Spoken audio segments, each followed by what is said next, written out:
आदाब, नमस्कार। आप देख रहे हैं एनएन चैनल। मैं हूं शेख अहमद अली। प्राइम टाइम में आइए सबसे पहले नजर डालते हैं हेडलाइंस पर। वादी कश्मीर में फिर बजने लगी फोन की घंटियां। जम्मू में 2G इंटरनेट भी शुरू। मुल्क की कई रियासतों में बारिश की तबाहकारियां जारी। मरने वालों की तादाद 263 के पार। पहलू खान मॉब लिंचिंग मामले की दोबारा जांच के लिए SIT की तश्कील। 15 दिन में रिपोर्ट देने चीफ मिनिस्टर अशोक गहलोत की हिदायत। यादाद्री मंदिर की तोसी के कामों का वजीर आला KCR ने लिया जायजा। कामों में सुस्त रवि पर शदीद नाराजगी का इजहार। और सैलाब से मुतासिर इलाकों का PCC सदर उत्तम कुमार रेड्डी ने किया दौरा। जल्द राहत पहुंचाने हुकूमत से किया मुतालिबा। अब खबरें तफसील से। दिल्ली के all India institute of medical sciences में आज शाम आग लग गई। एम्स में आग लगने की खबर मिलते ही चारों तरफ अफरा तफरी मच गई। बताया जा रहा है कि आग टीचिंग ब्लॉक में लगी है, जो कि इमरजेंसी के पास है। जराये के मुताबिक इस ब्लॉक के वार्ड AB1 और AB2 में भर्ती के करीब 80 मरीजों को दूसरे वार्ड में शिफ्ट किया गया है। इसके साथ ऑर्थो वार्ड से भी 40 मरीज शिफ्ट किए गए हैं। डॉक्टरों के मुताबिक ऊपर के 2 फ्लोर पर 100 से ज्यादा मरीज थे। वहां 1 घंटे से आग इतनी तेज हो गई कि कई किलोमीटर दूर से भी धुआं देखा जा सकता था। आग लगने के बाद वेंटिलेटर के साथ ही मरीजों को शिफ्ट किया गया है।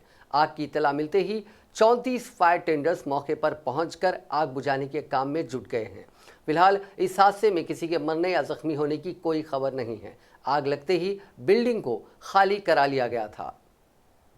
जम्मू कश्मीर के राजौरी सेक्टर में पाकिस्तान की तरफ से लगातार हो रहे सीज फायर वायलेशन का हिंदुस्तानी फौज भी मुंह तोड़ जवाब दे रही है। इस दौरान हिंदुस्तानी फौज ने LOC के उस पार एक पाकिस्तानी पोस्ट को निशाना बनाया है। पाकिस्तान की जानिब से सीज फायर वायलेशन करने के बाद दोनों तरफ से भारी गोलाबारी की जा रही है।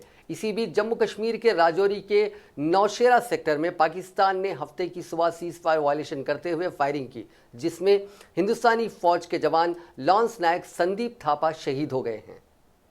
जम्मू कश्मीर में आर्टिकल 370 हटाए जाने के बाद आयद करदा पाबंदियों में अब धीरे धीरे नरमी की जाने लगी है। वादी में अमन व अमान बनाने रखने के मकसद से टेलीफोन और इंटरनेट खिदमात रोक दी गई थी, लेकिन पिछले 12 दिनों से लगी रोक के बाद वादी कश्मीर में एक बार फिर से टेलीफोन की घंटियां बजने लगी हैं। वहीं जम्मू के 5 अजला में 2G इंटरनेट खिदमात को भी बहाल कर दिया गया है। मीडिया रिपोर्ट्स के मुताबिक अफसरान ने बताया कि 100 से ज्यादा टेलीफोन एक्सचेंजेस में से 17 को बहाल कर दिया गया है।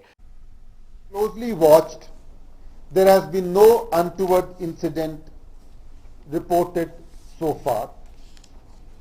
Public transport has started flying, and we are getting encouraging reports of normal movement from a lot of rural areas.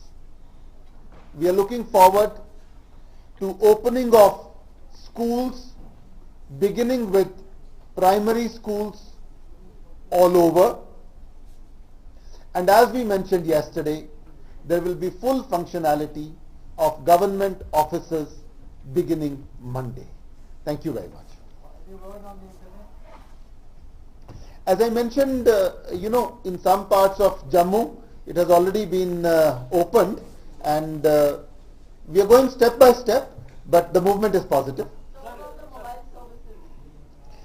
You see, today we have made certain exchanges functional. Tomorrow we will make certain other exchanges functional. As I have been emphasizing, it's a calibrated step-by-step process, but the movement is certainly in the direction of further easing. Well, I've said that, and I reiterate, these are all decisions which are taken by the local authorities based on their assessment of the law and order situation, and I'm sure they'll be taking these decisions. One question I have to Mr. Fahmy, now that these restrictions are being मुल्क के मुख्तलिफ हिस्सों में बारिश, सैलाब और तोदे गिरने के वाक़यात में हलाक होने वालों की तादाद 263 तक पहुँच गई है, जबकि 44 दीगर लापता हैं। कर्नाटका और उड़ीसा को छोड़कर दीगर रियासतों में सैलाब की शिद्दत में कमी आ रही है और फ़ौज मुख्तलिफ एजेंसियों के साथ शाना बशाना राहती कामों में मसरूफ़ है। बारिश, सैलाब और मिट्टी के तोदे गिरने की वजह से मुख्तलिफ रियासतों में कई लाख लोग मुतासिर हुए हैं और ज़्यादातर लोगों को राहती कैंपों में महाजरीन की मानंद ज़िंदगी बसर करनी पड़ रही है। फ़ौज समेत मुख्तलिफ सिक्योरिटी और दीगर एजेंसियाँ इमदादी और राहती कामों में मसरूफ़ हैं। पानी की सतह कम होने से ज़्यादातर राहती कैंपों में पनाह लेने वाले लोग अपने अपने घरों की तरफ वापस लौटने लगे हैं। केरला और कर्नाटका के कुछ हिस्सों में सैलाब और मिट्टी के तोदे गिरने की वजह से सबसे ज़्यादा नुकसान हुआ है। केरला में अब तक 113, कर्नाटक में 62, गुजरात में 35, महाराष्ट्र में 30, उत्तराखंड और उड़ीसा में 8-8 और हिमाचल प्रदेश में 2-2 और आंध्र प्रदेश में कश्ती डूबने से एक लड़के की मौत हो चुकी है। इसके अलावा मगरबी बंगाल में शदीद बारिश के दरमियान बिजली गिरने से कम 8 अफराद हलाक हुए हैं। केरला और कर्नाटक में शदीद बारिश और सैलाब की वजह से हुए तोदे गिरने के वाक़यात के बाद से 44 अफराद अभी तक लापता हैं। केरला में जहां 29 अफराद के मलबे में दबे होने का खदशा है, वहीं कर्नाटक में 15 लोग लापता हैं। केरला में मूसलाधार बारिश, सैलाब और तोदे गिरने की वजह से हलाक होने वालों की तादाद 113 हो गई है और 8 अगस्त से रियासत के मुख्तलिफ अजला में लोग अब भी लापता हैं। पहलगाम मॉब लिंचिंग कत्ल मामले में तमाम मुलजिमीन को बरी करने के बाद राजस्थान की हुकूमत हरकत में आ गई है और खातियों को सज़ा दिलवाने के लिए इस मामले पर SIT तश्कील दी गई है। चीफ मिनिस्टर अशोक गहलोत ने खुसूसी तफ्तीशी टीम यानी स्पेशल इन्वेस्टिगेशन टीम तश्कील करके उसे 15 दिन में रिपोर्ट देने की हिदायत दी है। ये तफ्तीशी टीम पहलगाम कत्ल मामले में दोबारा जाँच करेगी, जिसमें गफलत बरतने वाले पुलिस ओहदेदारों के बारे में भी तहकीकात शामिल हैं। राजस्थान के ज़िले अलवार में सुर्खियों में छाए पहलगाम मॉब लिंचिंग कत्ल मामले में अदालत के फैसले के बाद सियासत शुरू हो गई थी। अलवार के ज़िला और सेशंस अदालत ने गुज़िश्ता रोज़ पहलगाम कत्ल मामले में तमाम 6 मुलजिमीन को बरी कर दिया था। अदालत की जानिब से तमाम मुलजिमीन को बरी कर दिए जाने के बाद कांग्रेस की जनरल सेक्रेटरी प्रियंका गांधी और दूसरों ने अपना रद्द अमल दिया था। वहीं गहलोत हुकूमत के इस इकदाम से पहलगाम के घर वाले पूरे उम्मीद नज़र आ रहे हैं। पहलगाम के अहले खाना का कहना है कि हुकूमत के इस हुक्म के बाद उनकी उम्मीदें फिर से बन गई हैं। हुकूमत का हुक्म हमारे लिए इंसाफ को यकीनी बनाएगा, लेकिन हम इस सिलसिले में हाई कोर्ट भी जाएंगे। आंध्र प्रदेश के साबिक chief minister N Chandrababu Naidu को उनकी अमरावती में दरियाए कृष्णा के किनारे पर वाक़ सरकारी मकान को खाली करने के लिए ताड़ेपल्ली गांव के तहसीलदार वी श्रीनिवासलू ने नोटिस जारी किया है। वी श्रीनिवासलू ने नायडू को मशवरा दिया है कि वो दरिया के करीब अपने इस बंगले को फौरी तौर पर खाली कर दें, क्योंकि सैलाब का पानी उनके मकान में दाखिल होने का खतरा है। तहसीलदार ने कहा कि तकरीबन 1 लाख क्यूसेक्स पानी दरियाए कृष्णा के बालाई डैम से छोड़ा जाएगा, जिससे विजयवाड़ा के प्रकाशम बैरेज में सैलाब की सूरत हाल रहेगी और इससे आपके मकान में पानी के दाखिल होने का खतरा है। नायडू के सिक्योरिटी अहदेदारों ने यह नोटिस हासिल किया और उनको इस ताल्लुक से इतला दे दी गई है, क्योंकि वो गुज़िश्ता हफ्ते से हैदराबाद में वाक़ अपने मकान में है। तेलुगु देशम के लीडरों का इल्ज़ाम है कि इस बंगले को फौरी खाली करने के लिए AP के chief minister YS Jaganmohan Reddy मुसलसिल उनका ताक़ुब कर रहे हैं। ओहदेदारों ने इल्ज़ाम लगाया कि इस बंगले का हिस्सा दरिया के किनारे की अराजी पर नाजायज़ कब्जा करते हुए तामीर किया गया है। Greater Hyderabad municipal corporation, water works, महकमा बरखी, हैदराबाद रोड डेवलपमेंट कॉरपोरेशन के अलावा तकरीबन 10 से ज़्यादा महकमों की जानिब से अवामी ज़रूरियात के लिए सड़कों की खुदवाई, मरम्मत, तामीरी काम अंजाम दिए जा रहे हैं। इन कामों की अंजामदही के दौरान काम के मियार और हिफाजती इक़दामात, इजाज़तनामों का जायज़ा लेने जैसे उमूर की निगरानी करने के लिए थर्ड पार्टी सिस्टम को कायम करने का हैदराबाद सिटी कोऑर्डिनेशन कमेटी ने फैसला किया है। थर्ड पार्टी में रिटायर्ड इंजीनियर्स की एक टीम शामिल रहेगी, जो शहर में जारी मुख्तलिफ तरक्याती कामों के मियार और दीगर उमूर का वक्तन फ़ौक़तन जायज़ा लेते रहेंगे।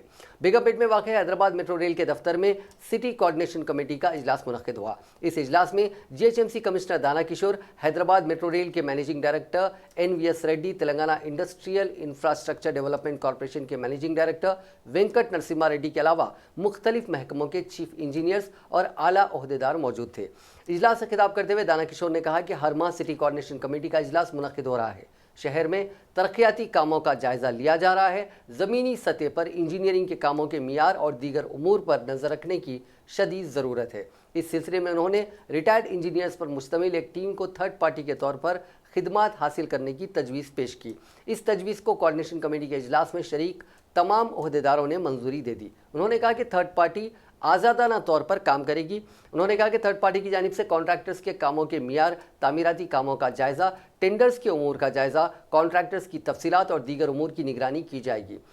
दाना किशोर ने कहा कि हैदराबाद शहर में वाक़ 20 STPs यानी सीवरेज ट्रीटमेंट प्लांट के जरिए साफ किए जाने वाले पानी को पौधों की अफजाइश के लिए मुफ्त सरबराह किया जाएगा। इस सिलसिले में इन्होंने वाटर वर्क्स के अहदेदारों को हिदायत दी। ग्रेटर हैदराबाद में गरीबों के लिए कायम किए गए बस्ती दवाखानों में मुफ्त नल कनेक्शन दिए जाएंगे।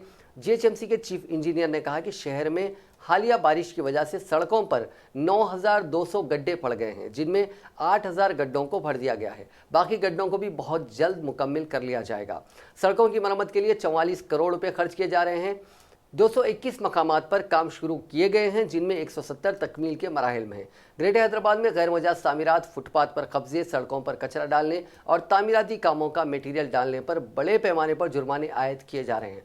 साफ सफाई का ख्याल ना रखने वालों पर नजर रखने और उन पर भारी जुर्माना आयद करने 25 करोड़ रुपए की लागत से 75 कैमरे वाली गाड़ियों की खिदमत हासिल की जा रही है। अनकरीब इन गाड़ियों को मुतारिफ किया जाएगा।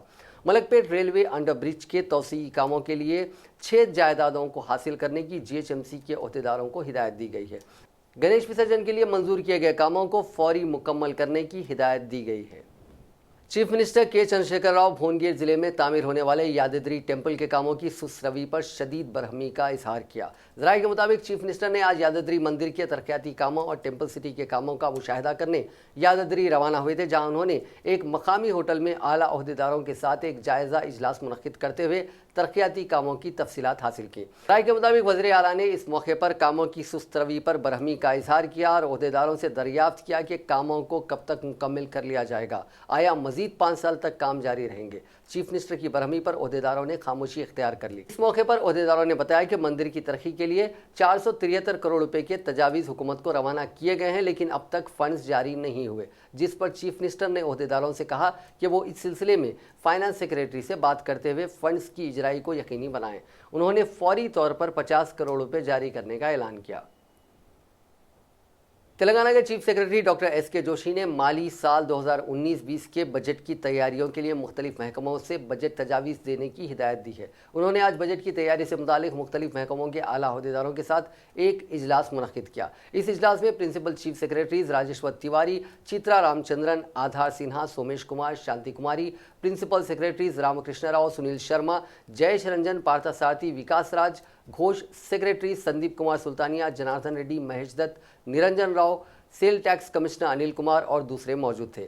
इजलास से खिताब करते हुए चीफ सेक्रेटरी ने कहा कि सितंबर में बजट इजलास मुनक्किद हो सकता है। चीफ मिनिस्टर चंद्रशेखर राव अनकरीब आला सतही इजलास तलब करते हुए हर महकमे की कारकर्दगी का जायजा लेंगे।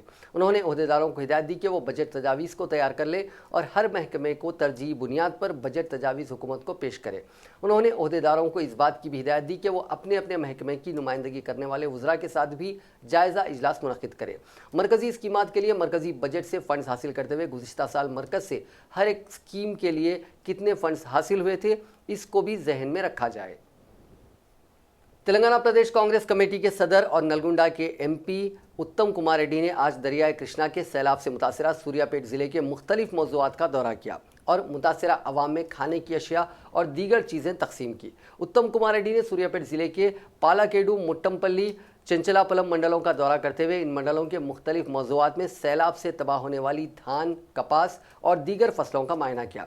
उन्होंने मुतासरा किसानों से मुलाकात करते हुए बातचीत की। उन्होंने कांग्रेस की जानिब से सैलाब के मुतासरीन में चावल, कपड़े और दीगर अशिया तकसीम की। इस मौके पर मीडिया से बात करते हुए उत्तम कुमार रेड्डी ने कहा कि सैलाब की वजह से सूर्यापेट जिले के कई मौज़ूआत में खड़ी फसलें तबाह हो गई हैं। हुकूमत को फौरी तौर पर तबाह होने वाली फसलों का सर्वे कराते हुए मुतासरा किसानों में मुआवजा अदा करने की ज़रूरत है। उन्होंने कहा कि सैलाब की वजह से मछेरों की कश्तियाँ, जाले और दीगर अशिया को नुकसान पहुँचा है।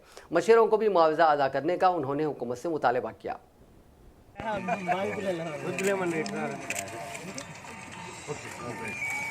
అమ్మా ఇవి సార్ ఈ 40 కుటుంబాలు ఉండని ఎన్ని ఉండని సార్ వెళ్ళిపోయిన తర్వాత మీకు ఇంటికి వస్తాయి తలా 10 కిలోల బియ్యం, తలా ఒక చీర. సరే దోచుకుంది సార్ జయపాలరెడ్డి గారు కూడా సాయం చేశారు ఆధ్వర్యంలో.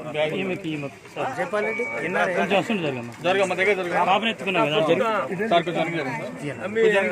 టీవీ చేయండి. అదేవిధంగా ఈ వరద వల్ల రైతులకి పొలాలకి నీళ్లు రావడం, పంట నష్టం జరగడం దానికి కంపెన్సేషన్ ఇవ్వాలని ప్రభుత్వాన్ని డిమాండ్ చేస్తున్నాం. కృష్ణా నది ఒడ్డున చాలా గ్రామాలకి కరెంట్ కట్ అయ్యి మంచినీళ్ళు కూడా ఇబ్బంది అవుతుంది. ఆ మంచినీటి కూడా తొందరగా పునరుద్ధరించాలని చెప్పి మేము ప్రభుత్వాన్ని కోరుతున్నాం. సోమవారం నాడు చీఫ్ సెక్రటరీ జోషి గారిని ఈ ప్రాంత ప్రజలతో ఒక డెలిగేషన్గా ఈ విషయాలన్నీ తెలియజేయడానికి మేము కలుస్తాం.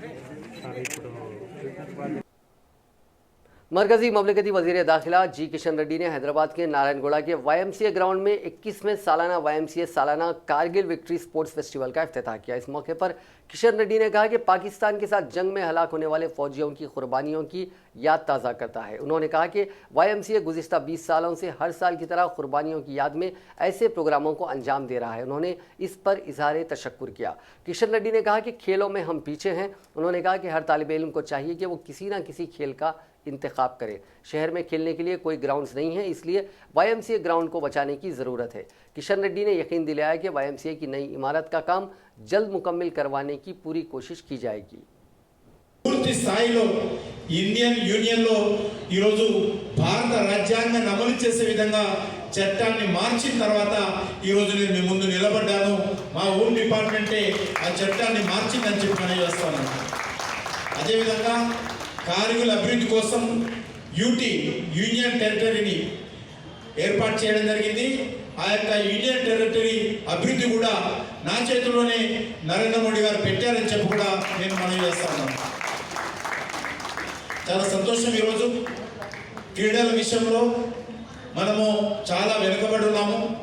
నేను మీ అందరినీ కోరేది ఒకటే, మీరు ఏదైనా ఒక ఆటలో ఎక్స్పర్ట్ కావాలి. అది కబడ్డీ కావచ్చు, ఖోఖో కావచ్చు, టెన్నిస్ కావచ్చు, వాలీబాల్ కావచ్చు, క్రికెట్ కావచ్చు, లేకపోతే బాస్కెట్బాల్ కావచ్చు, ఏదైనా ఒకటి ఎక్స్పర్ట్ కావాలి.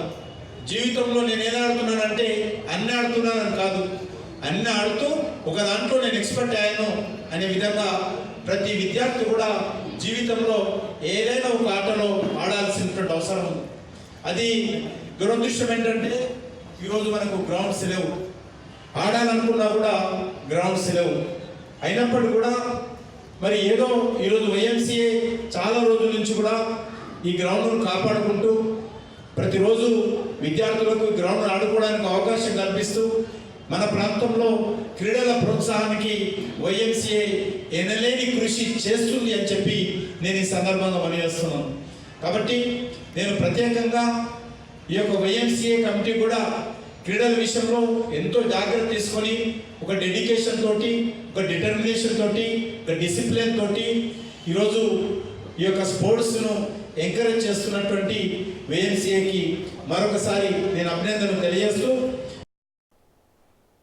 तेलंगाना के वजीर दाखिला मोहम्मद महमूद अली ने हल्का असम्बली याकुतपुरा के भानु नगर में सरकारी स्कूल का इफ्तिताह किया और MLC फंड से 2.5 करोड़ रुपए मख्तस किए। जिंदगी में सबसे अहम चीज है तो वो तालीम है। तालीम के बगैर कोई तरक्की नहीं कर सकता। जब तक इंसान को तालीम ना दी जाए, जिस तरह पत्थर को तराशने पर हीरा बन सकता है, तो इसी तरह मासूम बच्चों को अगर अच्छी तालीम दी जाए तो कल ये देश का मुस्तकबिल बन सकते हैं, मुस्तकबिल रोशन कर सकते हैं, उसी तरह अपने खानदान की किफायत कर सकते हैं। सारे हिंदुस्तान में वाइड लीडर KCR साहब है, जो तेलंगाना के आवाम को हक दिलाने के लिए उन्होंने तेलंगाना राष्ट्र समिति पार्टी कायम की थी। कांग्रेस के नायब सदर मल्लू रवि ने हुकूमत पर इल्ज़ाम आयद किया कि वह गरीबों को इलाज से महरूम कर रही है। गांधी भवन में प्रेस कॉन्फ्रेंस से खिताब करते हुए उन्होंने कहा कि गरीबों के लिए मुफ्त इलाज और मुआलजे की सहूलत फराहम करने कांग्रेस दौर में राजीव आरोग्यश्री स्कीम मुतारिफ की गई थी। इस स्कीम के तहत कॉरपोरेट दवाखानों में गरीबों का मुफ्त इलाज किया जा रहा था, लेकिन TRS हुकूमत इख्तिदार में आने के बाद आरोग्यश्री स्कीम की रकम खानगी दवाखानों को अदा नहीं की गई, जिसके नतीजे में खानगी दवाखानों में स्कीम की अमलावरी को रोक दिया गया, जिससे गरीबों को मुश्किलात पेश आ रही हैं। उन्होंने कहा कि खानगी दवाखानों की जानिब से कई बार हुकूमत को खिदमात रोक देने का इंतबाह दिया था, इसके बावजूद हुकूमत ने कोई इकदाम नहीं किए। मल्लू रवि ने कहा कि दौलतमंद रियासत होने का दावा करने वाले चीफ मिनिस्टर चंद्रशेखर राव खानगी दवाखानों के बकायाजात को अदा करने में नाकाम हो गए हैं। उन्होंने हुकूमत से मुतालबा किया कि वो फौरी बकायाजात को अदा करते हुए आरोग्यश्री स्कीम की अमल आवरी को यकीनी बनाएं। बीजेपी के रियासती सदर डॉक्टर के लक्ष्मण ने कहा कि बदउनवानियों में चंद्रशेखर राव हुकूमत नंबर 1 मुकाम पर है। प्रेस कॉन्फ्रेंस से खिताब करते हुए लक्ष्मण ने कहा कि रियासत में बदउनवानियों की तमाम हदें पार हो गई हैं। अवामी खिदमत के लिए मुंतखब होने वाले नुमाइंदे कमीशन हासिल करने में मसरूफ़ हैं। कालेश्वरम प्रोजेक्ट की तामीर में बड़े पैमाने पर बदउनवानियों का इल्ज़ाम आयद करते हुए उन्होंने कहा कि 30,000 करोड़ के इस प्रोजेक्ट के तखमीने को 1 लाख करोड़ तक पहुँचा दिया गया।